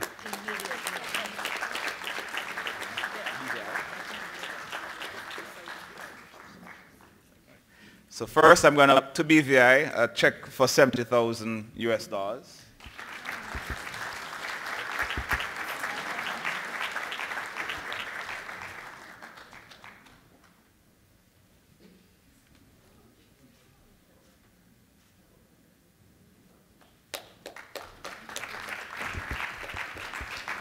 And for Turks and Caicos Island, also a check for $70,000 US.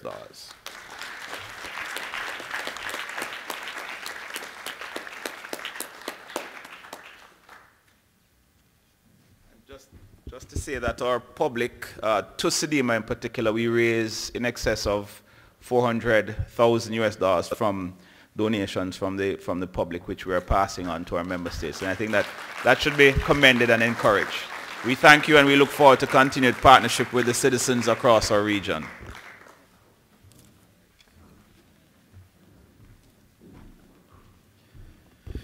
I just want to say, not only on behalf of Antigua and Barbuda, but if I may be so bold, on behalf of education systems across the Caribbean, we want to say a heartfelt thank you. And I think what we witnessed just now was the very real, pertinent realization that oftentimes we're going to find ourselves in positions where we think we can't help ourselves.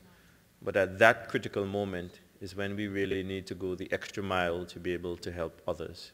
And that's where the true brotherly love comes in. Thank you.